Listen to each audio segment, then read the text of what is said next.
পুজো সম্পূর্ণ করতে গেলে তো 108টি পদ্ম লাগবে।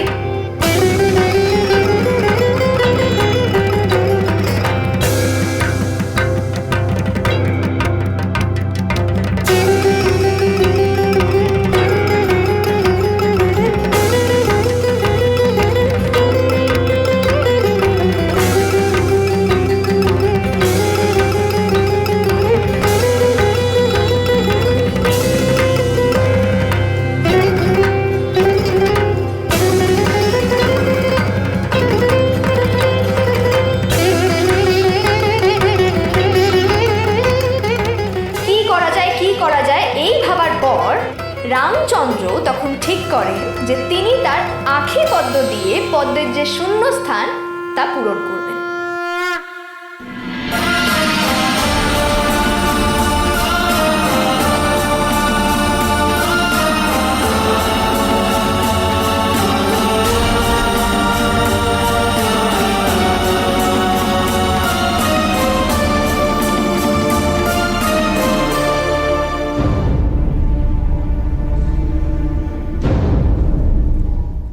এই দেখে দেবী পার্বতী চমকে ওঠেন।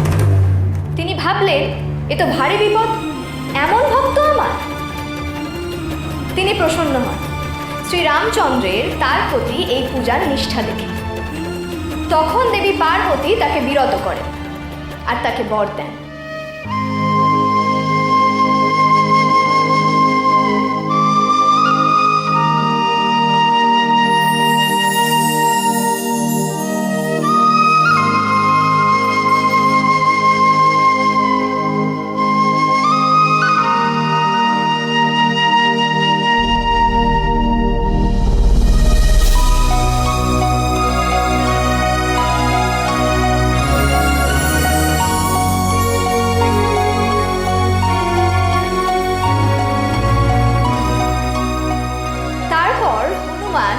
দশমী তিথিতে রাবণ কল্যাণে শ্রীচণ্ডী পাঠরত বৃহস্পতিকে অজ্ঞান করে শ্রীচণ্ডী অশুদ্ধ করেন।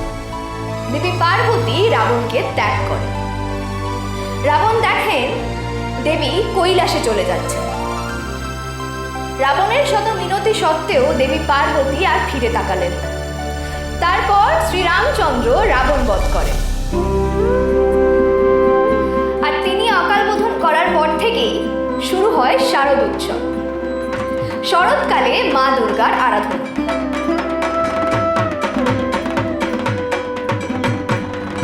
বাহ, wonderful illustration.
পারবো তো শেষ রক্ষা করতে? কি জানি সব মানুষের এটা ভালো লাগবে কিনা।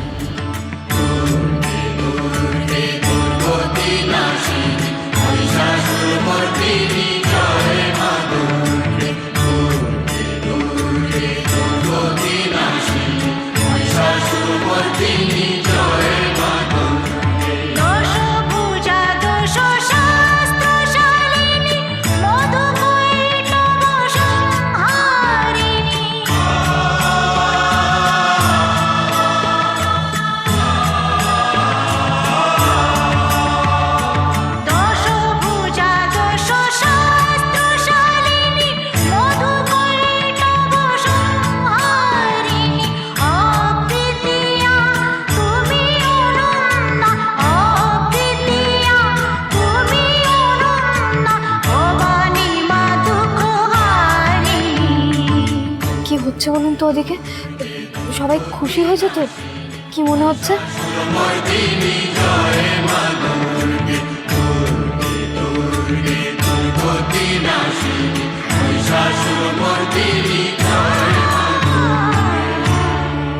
নিজেই দেখে না।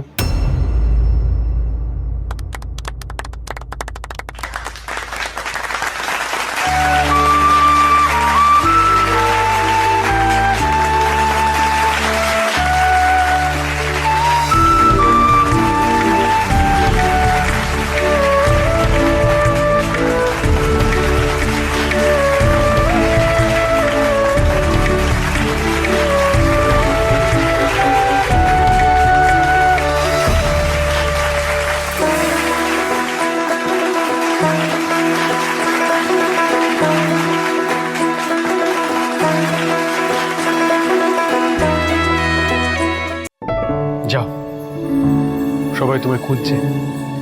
না থাক, আমি আর সামনে যাব না। এই সংকোচটাই ভাঙতে হবে, আড়ালে নয়, সবার সামনে। তুমি আজ যেটা করেছো সেটা অতুলনীয়। যাও যাও।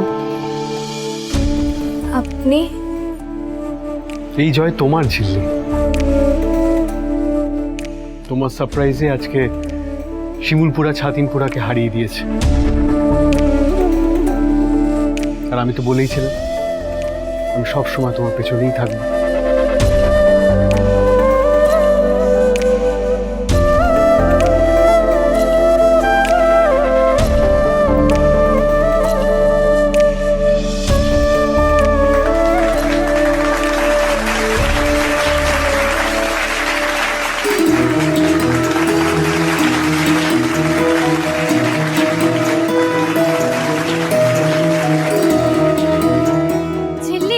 তোমার না জবাব নেই। এরকম একটা পুজো যেটা বন্ধ হয়ে যাচ্ছিল সেটাকে গল্পে বেঁধে এইভাবে যে সুপারহিট করা যায় সেটা তুমি না থাকলে না বিশ্বাসই করতে পারতাম না। ঝিল্লি চৌধুরী তুমি গ্রেট।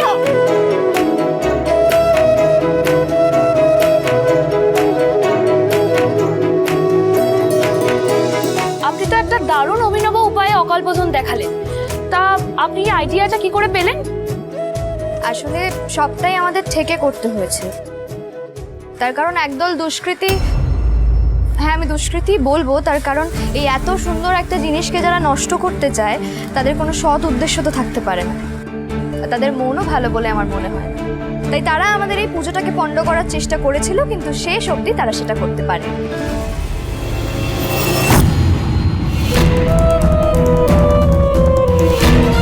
কিছুতেই হতে পারে না। এইভাবে বুমেরাং হয়ে গেল গোটা প্ল্যানটা। ঝিল্লি শুধুমাত্র গল্প বলে পুজোটাকে বাঁচিয়ে নিল। না না না না না না, এই মেয়েটার আমি শেষ দেখে ছাড়ব। এক মাগে শীত চায় না। আজকে পুজোর সবে প্রথম দিন, গোটা পুজোটা এখনো বাকি আছে।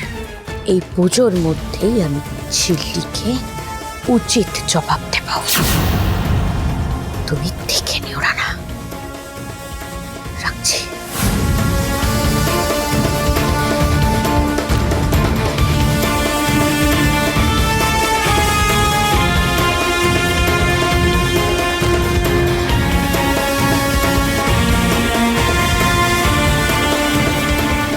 এটা আবার কি? Return gift. এতে আছেটা কি? আর কতবার বললে আপনি বুঝবেন বলুন তো? আমার আর লিখতে ইচ্ছা করে না। আজকেই তো নাটক মঞ্চস্থ হওয়ার কথা না, সপ্তমীতে শিমুলপুরার বিশেষ আকর্ষণ। এখন নাটকের क्या होगा? झिल्ली तो ठीक प्रश्न ही किया है। চিন্তা করো না, ছোটকা আমার উপর দায়িত্ব দিয়েছে, আমি দেখে নেবো যাতে ওই দলের লোকের কোনো অসুবিধা না হয়। এমনিতেই ছাতিনপুরার লোকজন আমাদের অনেক ক্ষতি করে দিয়েছে, প্যান্ডেল ট্যান্ডেল ভাঙচুর করে দিয়েছে। আর যাতে তার পুনরাবৃত্তি না হয় সেটা দেখতে হবে। দাঁড়াও না, রানার খেয়ালি মিলে তোমাদের নাটকবাজি একবারে পণ্ড করে দেবে। সুজনে সুজনে রয়েছে যেন তেঁতুল